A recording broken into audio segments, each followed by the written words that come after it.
어머니에 대해서는 다 좋은 추억을 가지고 계실 겁니다. 그래서 네. 저도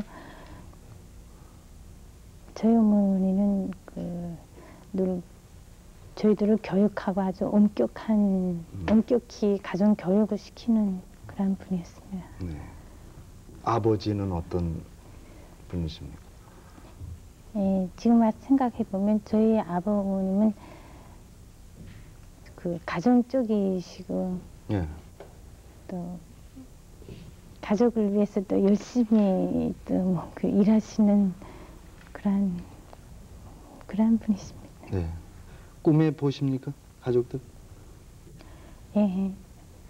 그러니까 지금도 자주 이렇게 꿈에 봅니다. 근데 어떤 때는 꿈에서 만나서 보다 이렇게 좋아서 또 울고 그러다가 깨어나면 또 허무하고 그런 적도 있습니다. 이제 이곳에 3년 동안 여러 가지 상당히 바쁜 생활을 했고 어려운 일도 많았다고 생각되는데 이곳에서 이제 자유로운 몸으로 살 생각을 하면서 적응하기 가장 힘든 것은 어떤 일이라고 생각합니까? 네, 지금 적응하기 위해서 많이 노력하고 네. 배우지만 적응하려고 노력할수록 많이 어렵다고 생각합니다. 우선 제가 생각하기에는 북한에서는 이런 명령 지시 하나면 어려서부터 이 조직에 망라돼서 명령 지시 하나에만 복종하는 그런 생활을 해온 저로서는 이 사회 같이 이렇게 자유로운 반면에 자신이 것은 다 자신이 책임지고 또 능력을 발휘하지만 또 발휘할 수 있는 조건이 있지만 또 이 미래에 대해서 자기가 이렇게 개척해 나가야 되기 때문에 이런 사회에 제가 적응해서 살 수 있을지 좀 두려움도 있습니다. 지금 혼자 바깥에 나가서 혼자 살라고 한다면은 여러 가지 힘든 일이 많겠습니까? 예, 그러니까 그런 점들이 좀 두렵습니다. 그리고 또 저는 또 죄를 지은 사람으로서 이런 죄인을 아직 일반인들과 이렇게 많이 접촉을 못 해봤기 때문에 또 여기 분들이 저를 어떻게 또 받아줄 수 있을지 그런 걱정도 있습니다. 네, 무슨 뜻인지 알겠습니다. 그런데 여기 이제 서울에 와서 바로 모든 것을 자백한 것이 아니라 처음에 중국인과 일본인 행세를 했었죠. 중국말과 일본말을 구사하면서 그것이 한 일주일, 8일 동안 갔다고 했던가요? 예. 그 기간의 갈등이라는 것은 저희가 짐작을 할 수가 없거든요. 한국인이고 분명히 우리말을 알아들으면서 중국말과 일본말을 하면서 견디기라는 건 참 어려웠을 텐데 그러다가 한 일주일 만인가 언니 미안해라는 말을 했다고 저희가 이렇게 들었는데 그래서 많은 사람들이 그 말을 기억하고 있습니다. 그때 상황을 조금 얘기해 주시겠습니까? 어떠셨는지? 예, 8일 만에 모든 그런 갈등 속에서 자백을 했습니다. 근데 그때까지는 8일 동안은 제가 일본어하고 중국어를 쓰면서 완전히 그런 행세를 하기 때문에 언니들이 조선말 하는 거나 이 수사관들이 조선말을 할 때 참 그게 조선말을 알아들으면서 못 알아듣는 벙어리 흉내를 내는 것이 참 힘들었었습니다. 또 실수를 하지 않나 저 자신도 많이 그때는 괴로웠었는데 그때 자백을 하게 됐을 때 여태까지 모르는 척 하다가 그렇게 자백하니까 너무나도 제가 지금까지 한 영국이 막 부끄럽고 막 미안하게 생각되었어 그때. 그래서 첫 마디가 언니 미안해 하고 네. 그렇게 말했어요. 근데 나를 움직였던 그 당시 상황은 어느 거였습니까? 아, 이 언니 미안해 소리가 나오게 된 그 자백 동기라고 네. 하시는데 예. 뭐 자백 동기는 제가 어느 한 순간에 이렇게 변한 건 아닙니다. 네. 그리고 여기 와서 이렇게 고리를 이제 물론 그 신문 아니 그 후에는 그뭐 잡지도 보았지만 네. 제가 결정적으로 제가 변하게 된 것은 그 자백하기 전에 거리에 나가 보았습니다. 거리는 어디였습니까? 그 명동 쪽으로 해서 광화문, 뭐 남산 그쪽으로 이렇게 차로 다녀봤습니다. 그때는 어딘지 몰랐겠죠? 네. 근데 북에서 교육받던 그 사실과 너무나도 이렇게 다른 현상에 이렇게 자유롭고 막 경제가 발전된 모습에 제가 북에서 받은 교육이 거짓이라는 것을 알게 되었습니다. 네. 그리고 백화점에도 한 번 들어가 봤는데 그때 네. 롯데 백화점인데 거기에 물건을 보았을 때 아유 제가 오늘 외국에 와 있는 것이 아닌가 하는 착각도 들었고 네. 또 제품을 보면 다 한국 것이고 그 마음대로 사고 팔고 하는 모습이 정말 생각지 못했던 그런 현상이었습니다. 그리고 또 이렇게 제가 온 다음 날에 그 선거가 대통령 선거가 있었습니다. 네, 그때도 그 선거 이야기를 듣고 제가 북한은 딱 정해진 장소에서 가서 자기가 누군지도 모르고 그냥 100% 찬성 투표만 하면 됩니다. 근데 여기는 다 그렇게 하는 모습에 제가 너무 자유로운 모습, 또 민족 정신이 강한 모습, 또 이 수사에서도 아무리 제가 일본인으로 가장했다고 하지만 살아보지 않았기 때문에 수사에서도 제가 막다른 골목이 이르렀습니다. 그래서 그 모든 것이 자백하게 된 동기라고 말할 수 있습니다. 이제 또 이야기하기 어려운 문제이겠습니다만 이야기를 좀 들어야 될 것이 있습니다. 북한에서는 심지어는 이곳에 사는 꽤 많은 사람들 가운데도 가을기 폭파 사건은 조작이다 그런 이야기를 하거든요. 이 문제에 대해서 김현희 씨는 어떻게 생각하십니까? 제가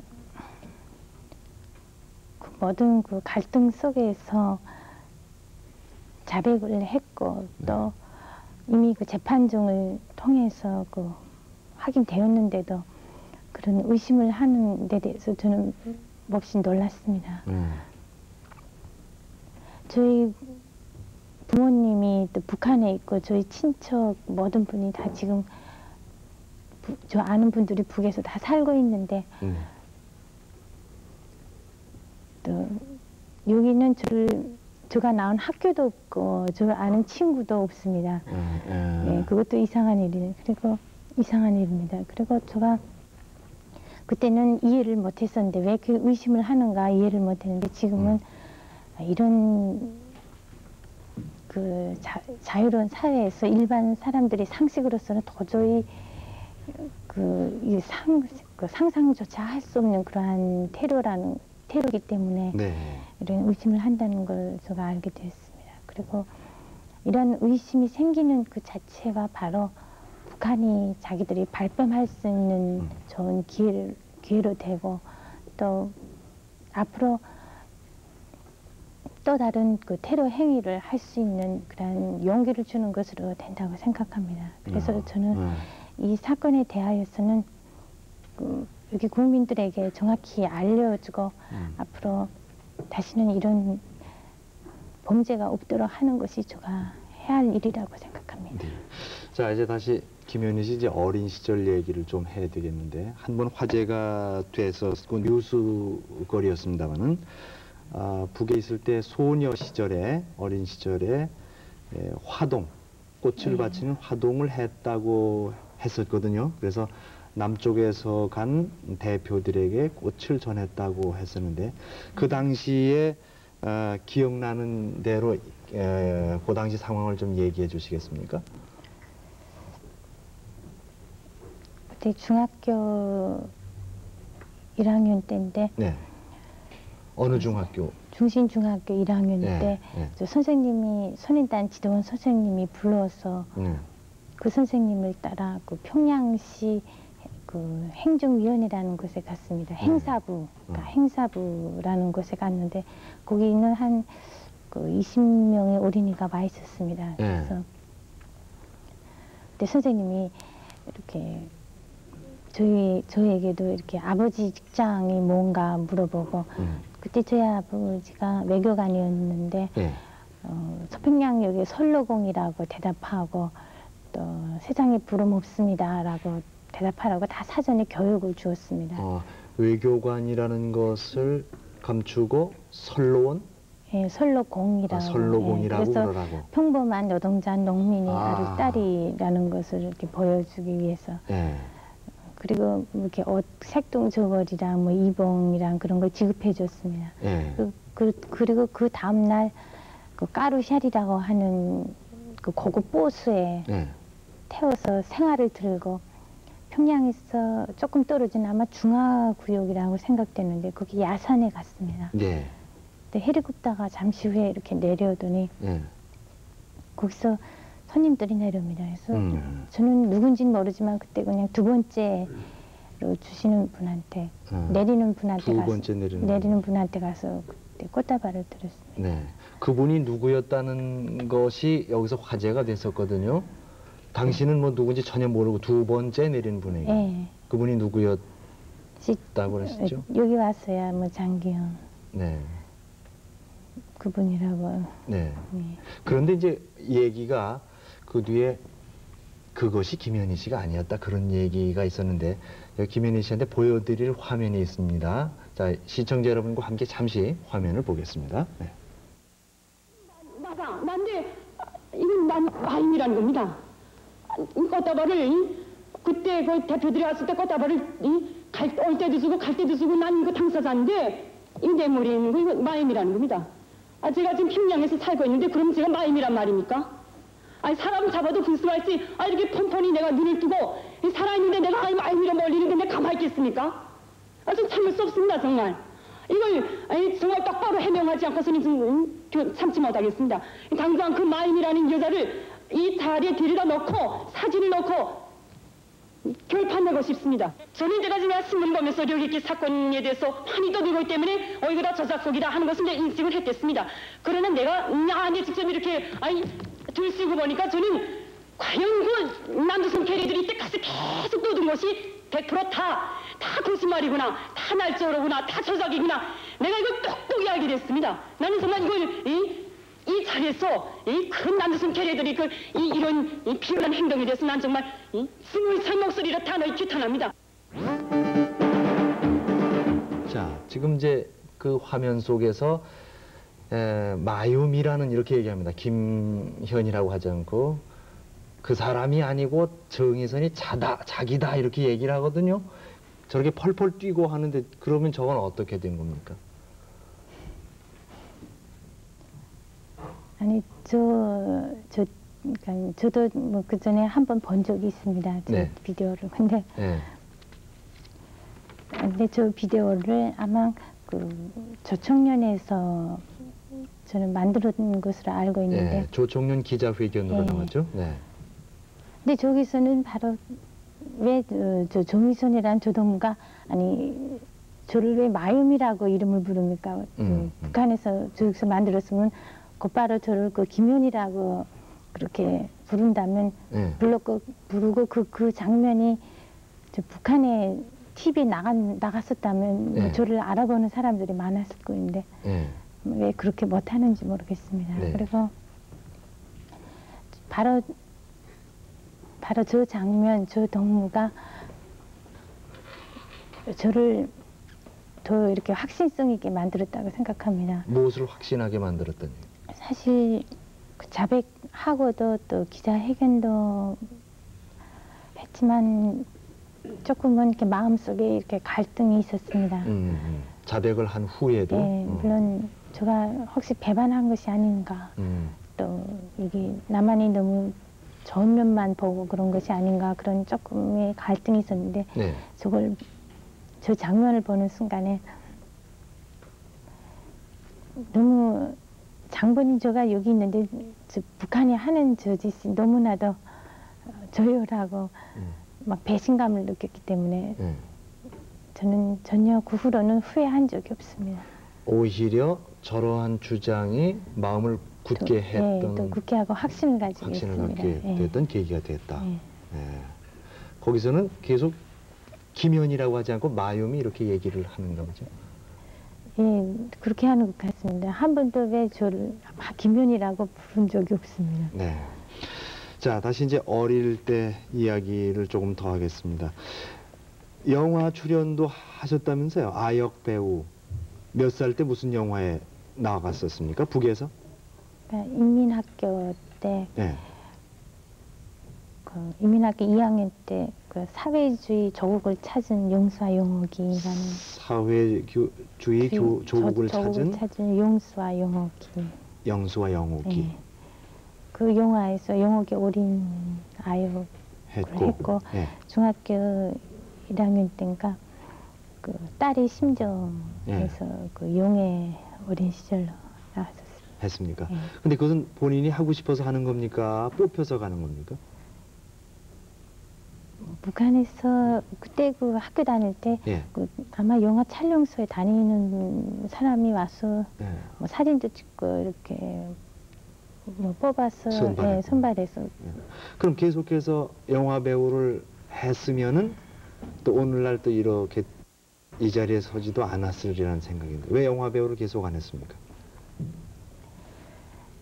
근데 뭐 옆에서도 그러한 권위도 있었지만 저희 아버님이 몹시 반대했습니다.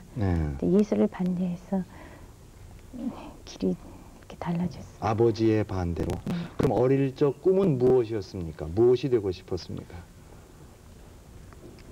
그러니까 이렇게 보통 그 가정 환경의 영향을 많이 받기 때문에 저도 그때는 저희 아버님이 그 외교관이었기 때문에 외교관으로서 또 외국에 다니는 그 꿈을 가지고 있었습니다.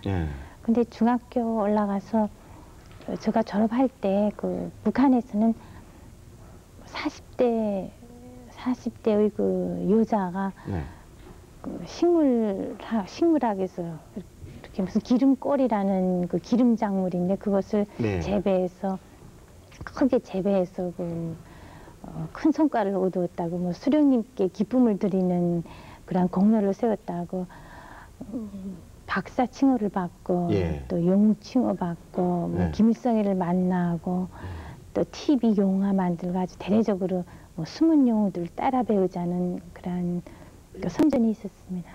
그래서 그때 저도 모두 다 그러하듯이 저도 생물학 박사가 되겠다는 꿈을 가지고 김일성 종합대학의 생물학과를 그때 지망했었습니다. 근데 저희 아버지가 여자는 아무래도 외국어를 하는 것이 직업 선택에도 좋다고 해서 다시 그때 평양 외국어대학으로 가서 공부하게 되었습니다.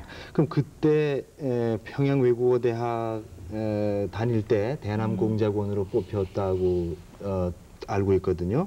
근데 그런 사실을 알고 있었습니까? 자기가 그런데 선택이 돼가고 있다. 처음에는 저 자신은 물론이고 저희 부모님 학교에서도 전혀 몰랐습니다. 그냥 중앙당에 가기 전에 한 4번 정도 그 담화를 했습니다. 그래서 그 간부들이 날 내려와서 여기로 말하면 면담. 그러니까 담화를 통해서 뭐 시험도 치고 무슨 신체 검사도 하고 또 이런 질문도 하고 그래서 무슨 좋은 데 가는가 보다 하는 생각했었습니다. 근데, 좋은 데 가는가 보다. 그런데 정식 그 소환돼 가지고 초대소라는 그 산속에 있는 곳에 갔을 때 거기에 적혀져 있는 그 대남 뭐 우리 대 조국을 통일해야 합니다 하는 그 김일성의 교시라든가 또 그때 가서야 이런 대남 분야에서 일하게 됐다는 것을 제가 알게 되었습니다. 그럴 때 무슨 겁이 난다거나 그러진 않았습니까? 그 일반적으로 사회에서는 이 대남 하면 이 남조선을 봄의 소굴처럼 한 번 여기 들어왔다가 살아나가지 못하는 곳으로 네. 목숨을 걸고 해야 하는 위험한 곳이라고 생각합니다. 네. 그래서 저도 그 순간엔 내가 위험한 것도 중요한 그런 데 왔구나 하고 내가 할 수 있을까 겁도 났지만 또 그럼 한편으로는 예. 수령님의 그러한 큰 그 신임과 배려로 또 뽑혀왔다는 또 자부심도 있었습니다. 그 당시에는 네. 자부심도 있었다. 네. 겁이 났을 때 못하겠다라든지 그것을 그 선택을 거부할 수는 없었을까요? 예. 그건 제가 여기 와서 또 그런 질문을 많이 받았습니다. 네. 여러 사람들한테서 왜 그런 임무를 받았을 때 안 하겠다고 했으면 되지 않느냐. 또 뭐 구라파 저게 여행 나갔을 때 이렇게 뭐 다른 데로 도망갔을 수도 갔을 수도 있는데 왜 그렇게 못하는가 그렇게 이야기합니다. 근데 그 말을 듣고 저는 너무나도 북한에 대해서 모른다는 생각을 했습니다. 근데 북한은 벌써 이 당에서 어려서부터 김일성에 대한 교육을 저는 받아왔고 이 당이라고 하는 것은 최고의 명령이기 때문에 당에서 한마디 하면 네. 목숨 걸고 수행하는 것 외에는 전혀 다른 생각을 할 수가 없습니다. 그러니까 여기 사람들 생각으로는 네. 이해를 못할 일이다. 그리고 특히 저 공작원이라고 하는 것도 네. 바로 그 당에서 임무를 주면 그 임무의 무슨 결과나 의심을 자체를 하지 못하게끔 그 훈련을 받았고 또 실제 그 당시에는 또 그렇게 생각했었습니다. 그렇습니까? 네. 그러나 부모의 입장에서는 내 사랑하는 딸을 공작원으로 어떤 일을 하는 건지를 아시는 부모님들이니까 떠나보낼 때 마음이 편치 않았으리라고 생각되는데 어머니는 어떠셨습니까? 네, 떠날 때 저희 어머니는 그냥 섭섭해서 이제 가면 다시 못 만날 것이라고 언제 만나겠는가 하면서 심정이 떠나버리는 심정이라고 눈물을 흘렸습니다. 그리고 저희 아버지는 아무래도 그 아버지이기 때문에 봄은 뭐 죽어서 가족을 남기고 사람은 죽어 이름을 남기는데 가서 이렇게 당에서 시키는 대로 이렇게 건강해서 잘 하라고 하면서 이렇게 말해줬습니다. 그때. 지금도 그때 떠나던 생각이 나시는 거죠? 네. 김현희 씨는 어머니 아버지를 그런 말씀을 들으면 떠나면서 담담할 수 있었습니까? 당시는 제가 너무 어렸기 때문에 예, 그런 뭐 부모님 심정보다는 뭐 당에 이렇게 뭐 뻘뻘 간다는 것으로 그때는 그런 생각을 못했습니다. 그럼 이제 어쨌든 김현희 씨는 여자의 몸으로 그런 어떤 훈련을 받았을 텐데 어떤 훈련을 받았습니까? 예, 제가 공작원으로 선발된 후에 그러니까 7년 8개월 동안 예. 그 훈련과 교육 받았습니다. 근데 우선 그 1년 동안 그 공작원 양성 학교에 들어가서 네. 공작 그 훈련을 받았고 그 후에 쭉 훈련을 받았는데 그 임무 김일성이가 주는 임무를 위해서는 제가 목숨 바쳐 훌륭히 수행할 수 있는 그런 사상적 각오를 높여주는 중심 교육을 시켰습니다. 네. 그리고 다음은 그 육체적 훈련을 받았는데 뭐 받았습니까? 그러니까 하루에 우선 그 모래 배낭을 메고 하루에 뭐 50리 100리 행군을 하고 또 지형화 훈련을 받고 또 자신의 몸을 보호할 수 있는 그 허신술로 격술도 배웠습니까? 예, 그래서 격술 배우고 또 사격도 뭐 모든 그 종목에서 한 10발 중에 9발은 명중할 수 있을 정도로. 총은 무엇을 쐈습니까? 그러니까 북한의 그 권총도 하고 독일 그 작은 소형 권총도 미국제도 쓰고 큰 자동 보청도 사용했었습니다. 네. 그리고 뭐 무인함 포스트라고 해서 네. 또 암호 이렇게 메모하는 방법, 네. 또 수용을 2kg 할 수 있게끔. 수용 2kg요? 예. 뭐 단숨에 2km를 예. 수용으로 갈 수 있게? 예. 그러니까 2kg를 할 수 있게 예. 그렇게. 2km면은 거의 한강을 건너 갔다 오는 그런 정도인데. 예. 그 정도는 예, 충분히 할 수 있습니다. 그렇습니다. 예. 그리고 뭐 비트 굴소리라고 해서 비트라는 건 뭐? 그 땅속에 땅을 파고 들어가서 숨어서 숙식할 수 있는 그러한 훈련입니다. 그런 훈련도 받았습니다. 그리고 기술로서 뭐 무전 통신, 네. 수신 방법, 뭐 자동차 사진, 또 그 일본인과 같이 일본인으로 위장할 수 있는 교육과 또 중국인화 교육, 그러한 국가 실습을 통해서 받고 이번에 그래서 그런 이번 임무를 받았습니다. 네. 여성의 몸으로서 상상을 하기 어려울 정도의 고된 훈련인데. 네, 처음에 훈련 받을 때는 너무 힘들고 막 죽을 것 같았습니다. 네.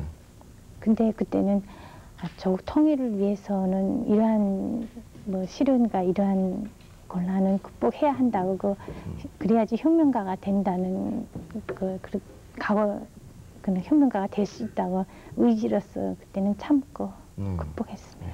근데 지금의 이 곱고 얌전한 모습으로는 상상을 하기가 힘들 정도거든요. 그 당시에 자신의 모습은 어떻게, 피부가 거의 막 타고 그렇게 되지 않았을까요? 거의 남자들도 힘든 훈련이라고 생각하는데. 그 수영 훈련이랑 할 때는 예, 네. 막 새까맣게 타서 얼굴 껍질이 다 벗겨지고 네. 그랬었습니다. 네. 그래서 잘 견뎌냈었겠죠? 훈련 성적도 좋았겠죠? 예.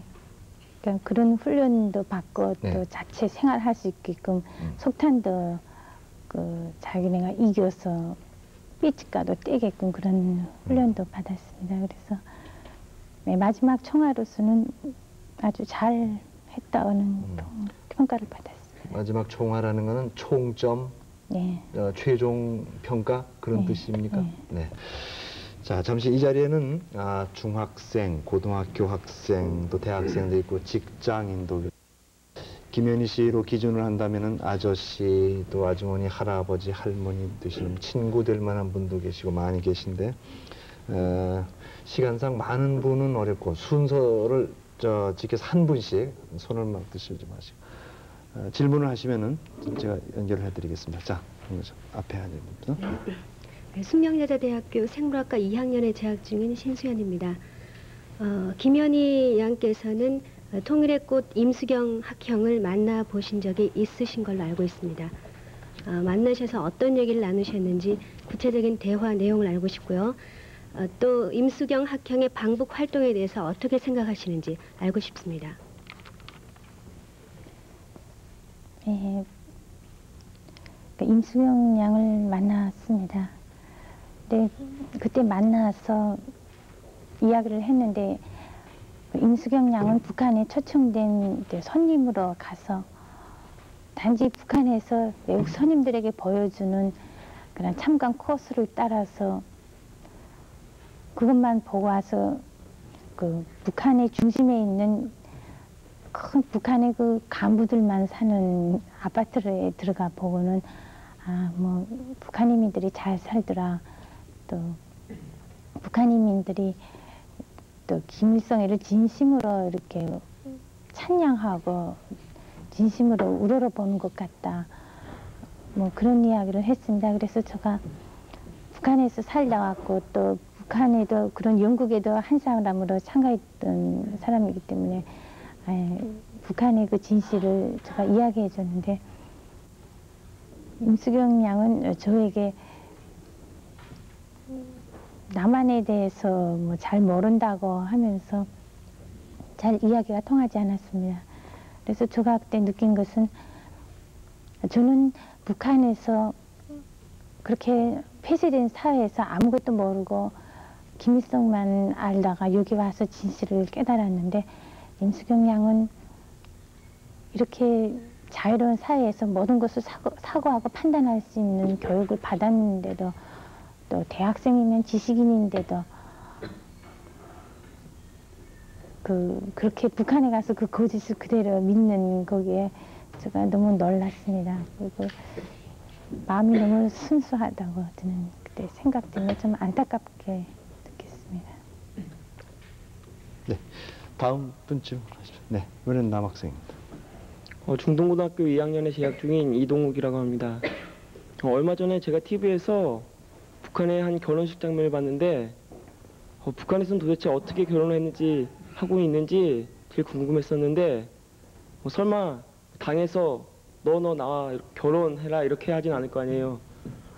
우리 학생들은 미팅이다 폰팅이다 여러 가지 이성교제가 많이 있는데 북한에서는 어떻게 이성교제를 하고 있고 혹시 김연희 누나는 북한에 남자친구가 있는지 제일 궁금합니다. 그러니까 제가 대학에 다닐 때가 벌써 80년도인데 그때는 대학에서 이렇게 연애를 하는 것이 발각되면 둘이 다 태학을 맞았습니다. 그렇게 통제를 했었습니다. 그때는. 그리고 저는 아직 그때 만 18살이기 때문에 아직 그런 걸 몰랐었습니다. 그리고 그러나 지금 87년도 제가 떠나올 때만 해도 보면 저희 동생들을 보면 지금은 조금 풀렸답니다. 풀려서 많이 조금 연애도 하고 그런 현상이 있다는 걸 알고 있습니다. 지금 저 학생이 질문을 하면서 김연희 누나 그러는데 괜찮습니까 듣기가? 네, 저희 동생 생각납니다. 동생 생각이 난다. 네. 또 딴 분? 네. 저는 주부인데요. 우리나라에 오셔서 배운 노래와 좋은 노래를 있으신지. 네, 제가 여기 와서 처음 배운 노래는 애국가였고 서울 찬양가 서울의 찬가. 네, 네. 서울 찬가 네. 그다음에 대한민국 그런 노래입니다. 네. 그리고 처음에는 그런 노래 재미있었습니까? 네, 처음에는 좀 여기 가곡 같은 것이 딱 좀 북한의 김일성이를 흠모하는 노래와 비슷해서 처음엔 가곡이 마음에 안 들고 그런 좀 발랄한 노래가 마음에 들었었습니다. 근데 지금 와서는 가곡이 참 마음에 있습니다. 마음에 들고 좋아합니다. 대중가요는요? 네, 대중가요도 듣습니다. 네, 여기 대중가요는 어느 이렇게 지적하지 못할 정도로 다 개성이 있고 또 잘한다고 생각됩니다. 할 줄 아는 노래도 있습니까? 그냥 자주 듣습니다. 또 다음 분? 예, 아저씨. 예, 개인 사반은 안용훈입니다. 자유몸이 되셔가지고 남과 북이 통일이 된 다음에 가장 먼저 하시고 싶은 일이 무엇인가 좀 알고 싶습니다.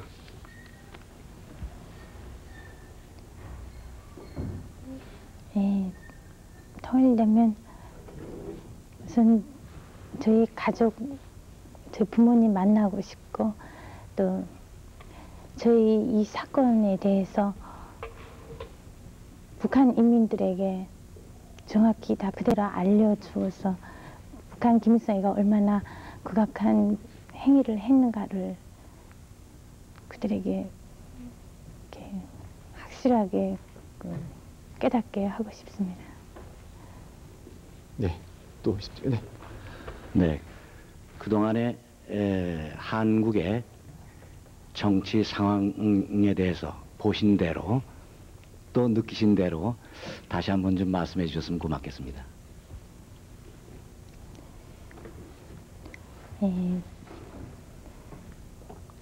북한에서는 정치라고 하는 것을 개인 인민들 의사와는 관계없이 김일성이 말 한마디면 온 나라가 군대와 같이 이렇게 집행되고 됩니다. 근데 여기 와서 보니까 서로 토론하고 비판하고 막 그렇게 하는데 좀 복잡하고 혼란한 것 같습니다. 그러나 그렇게 하면서도 이렇게 이처럼 이 나라가 발전되고 거기에 또 뭔가 비결이 있다고 저는 생각됩니다. 네, 다음 분. 예, 학생. 네, 저는 고려대학교 경영학과 2학년 안종욱입니다. 저는 무엇보다도 한편에서 이런 얘기가 있는데요. 북한에서는 가장 노동자들을 우대하는 사회다, 그런 얘기가 있는데 어떻게 우리 그 남한의 근로자들이 탄 비행기를 폭파할 수 있었겠느냐 하는 그런 좀 말도 안 된다라는 얘기를 하는 사람도 있고, 그런데 지령을 받을 당시에 혹시 이런 생각은 안 해보셨는지 묻고 싶습니다. 예, 그러니까 저는 어려서부터 말을 배우자부터 김일성에 대한 것을 배웠고, 김일성을 위해서 목숨 바쳐서 투쟁하는 것만이 인민이 그 최고의 행복이라고 그렇게 교육을 받아왔습니다. 그래서 그 임무를 받은 당시에는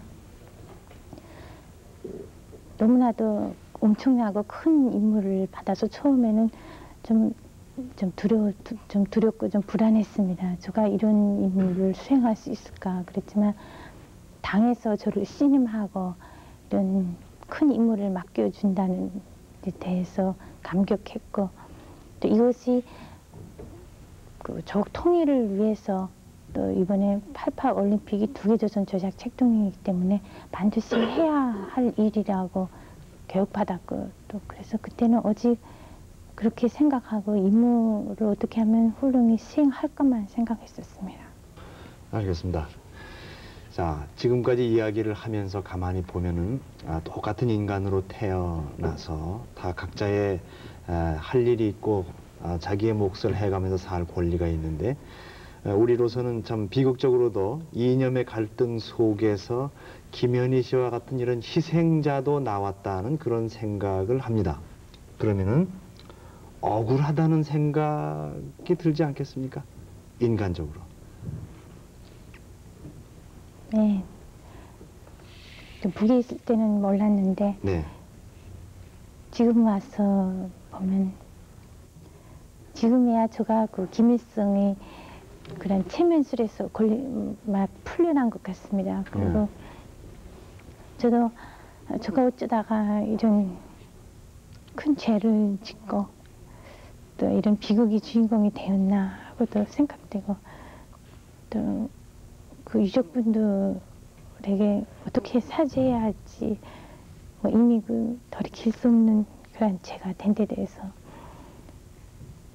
그리고 막 저 일생 동안 정말 잊혀지지 않을 그리고 그런 일이고, 바로 그 김일성이가 저희 그 인생을 망쳐먹은 것입니다.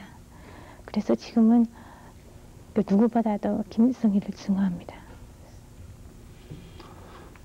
이제 사면을 받은 자유의 몸인데, 방송을 통해서 많은 분들과 함께 이야기를 하면서 김현희 씨에 대한 여러 가지 느낌이 많았으리라고 생각됩니다. 그들과 함께 이 사회에서 살아가야 되는데, 자유의 몸이 된 김현희 씨가 앞으로 여성으로서 어떻게 살아나가리라는 생각이십니까? 예. 물론 앞으로 살아가려면 또 직업도 가져야 하고 또 뭔가를 해야 될 것입니다. 그래서 저는 지금도 늘 생각하는 것이 그 유족분들을 위해서 제가 뭔가 할 수 있는 길이 무엇인가 하는 것을 늘 생각하고 있습니다. 그리고 그 하나님의 뜻 따라서 이 대한민국 국민들에게 실망 안겨주지 않도록 더 열심히 살아가려고 합니다. 일을 한다면 어떤 일을 한번 해보고 싶다는 생각을 해보셨습니까? 직업으로서. 여기 와서 보니까 직업도 다양하고 일도 많은데 보면 하고 싶지만 그 능력이 다 부족한 것 같습니다. 그래서 앞으로 많이 배우면서 그냥 어떤 일이라도 열심히 하려고 합니다. 오늘 이야기하면서 빠뜨린 이야기는 없었습니까? 하고 싶었던 이야기가 있습니다. 아니 뭐 다 이야기했는데. 네. 대답하기가 어려웠던 얘기도 많이 있었다고 생각되는데 미안하게 생각합니다. 오늘 밤에 꿈을 꾸면은 꿈속에서 가족을 한번 만나볼 수 있었으면 하는 생각입니다. 장시간 고맙습니다. 네, 감사합니다. 지금까지 김현희 씨의 이야기를 통해서 여러분께서도 그의 심경을 잘 읽었으리라고 생각되는데 결국 이야기 중에도 말씀드렸습니다만 김현희 씨는 우리 분단의 상황 속에서 이념의 갈등에 의한 희생물이 됐다는 그런 생각이 듭니다. 3년 전에 죄 없는 죽음을 당한 폭파기 속에 타고 있던 희생자들의 명복을 빌고 또 그들의 가족의 슬픔을 이 자리에서 다 위로의 말씀을 드릴 수는 없다고 생각됩니다. 그러나 그 희생된 사람들과 그 유가족들을 위해서 속죄의 길이 있다면은 무엇이든지 하면서 이 자유대안에서 살겠다는 그의 얘기를 들어보고 또 그의 각오를 함께 들어봤습니다. 앞으로 김현희 씨의 삶에 여러 가지 행운이 있고 평온하기를 빌면서 오늘 이 특별 방송 순서를 마치겠습니다. 감사합니다. 수고하셨습니다.